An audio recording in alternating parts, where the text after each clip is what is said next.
નમસ્કાર, આપ જોઈ રહ્યા છો નેશન પ્લસ ન્યૂઝ. હું છું આપની સાથે વિભિક્ષા પરમાર. વડોદરાના અમિતનગર રોડ પર ગત 14 જુલાઈની મોડી રાત્રે સર્જાયેલી કાળજુ કંપાવનારી હિટ એન્ડ રનની ઘટનામાં હરણી પોલીસે મોટી સફળતા મેળવી છે. નંબર પ્લેટ વિનાની કાર વડે MS યુનિવર્સિટીના 3 વિદ્યાર્થીઓને કચડનાર બેફામ કાર ચાલકને પોલીસે ટેકનિકલ સર્વેલન્સના આધારે ઝડપી પાડ્યો છે.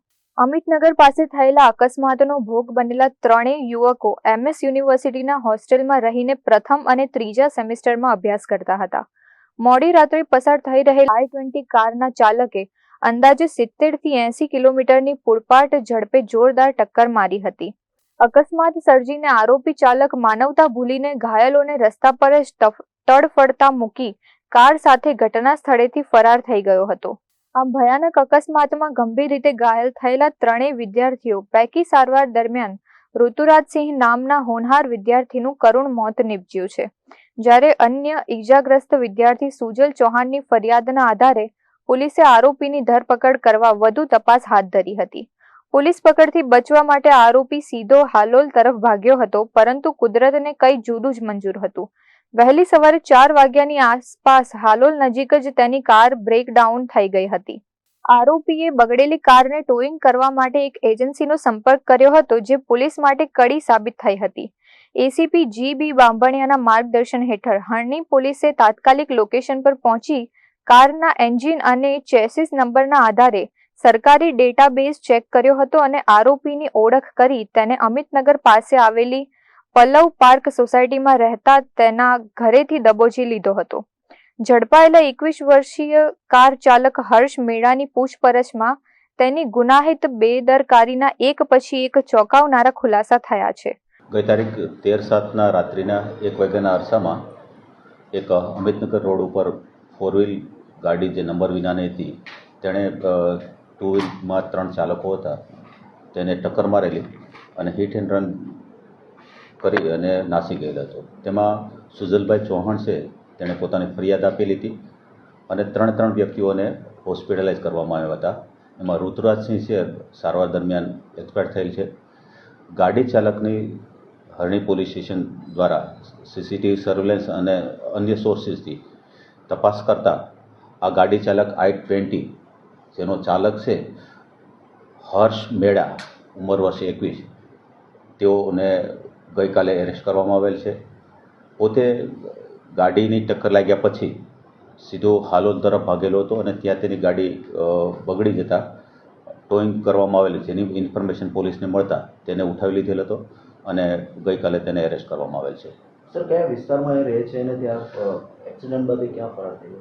તે અમિતનગરની બાજુમાં પલ્લવ પાર્ક સોસાયટી છે ત્યાં રહે છે અને પોતે કાર એસેસરીમાં છાણીની એક કાર સ્ટુડિયો છે તેમાં જોબ કરે છે. નશાની હાલતમાં હાલ નશો કરેલું જણાતું નથી, છતાં પણ અમે એનું વેરિફિકેશન કરવા માટે એનું બ્લડ સેમ્પલ લેવામાં આવ્યું છે, જે FSL ખાતે મોકલવામાં આવશે. એ સમયે રાત્રે ક્યાં ગયો હતો સર? ત્યાંથી ક્યાં? પોતે એવું કહે છે પોતાના ઘરેથી પોતાના મધર આરોપીના છે એ હોસ્પિટલાઇઝ હતા એટલે હોસ્પિટલ જતો હતો એવું પોતાનું કહેવાનું છે, છતાં પણ એ બાબતે એની પૂછપરછ અને તપાસ શરૂ છે. ગાડી એની પોતાની છે? ગાડી પોતાની છે પણ પોતાની પાસે લાયસન્સ નથી. નંબર રજિસ્ટ્રેશન છે પણ લગાડેલા નહોતા. એવું કીધું કે મેં થોડું કામ કર્યું હતું ત્યારે નંબર કાઢી નાખેલા હતા, બાદમાં લખેલો હતો.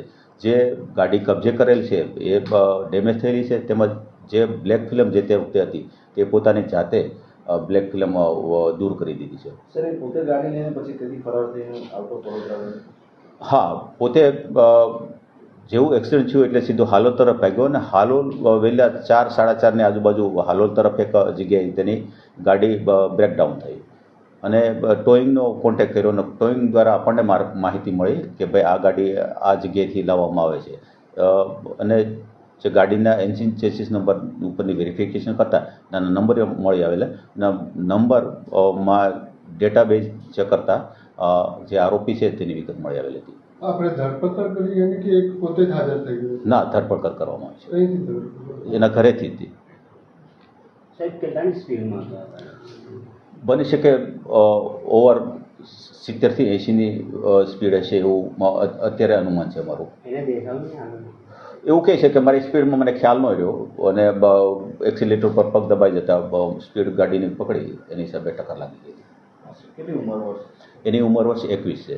ઓકે, અને બીજું કંઈક કામકાજ? આ ત્રણેય વિદ્યાર્થીઓ છે એ હોસ્ટેલમાં રહેશે, એમએસમાં પહેલા સેમેસ્ટરમાં અને ત્રીજા સેમેસ્ટરમાં અભ્યાસ કરે એ છે. સમયે એકલો હતો સર ગાડીમાં? હા, ગાડીમાં પોતે એકલો હતો. અત્રે ઉલ્લેખનીય છે કે અકસ્માત સમયે આરોપી નશાની હાલતમાં હતો કે નહીં તે સ્પષ્ટ કરવા પોલીસે તેના બ્લડ સેમ્પલ લઈને FSLમાં મોકલ્યા છે.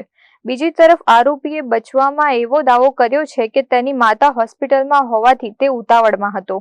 હાલ હરણી પોલીસે તેની સામે કડક કલમો હેઠળ ગુનો નોંધી આગળની કાયદેસરની કાર્યવાહી હાથ ધરી છે. કેમેરામેન નવનીત પરમાર સાથે Chirag Patel, nation plus news, Vadodara. સમાચારોના સતત અપડેટ મેળવવા માટે અમારી નેશન પ્લસ ન્યૂઝની યુટ્યુબ ચેનલને સબસ્ક્રાઇબ કરો, બેલ આઇકન દબાવો અને જોડાયેલા રહો ફેસબુક, ઇન્સ્ટાગ્રામ અને ટ્વિટર પર.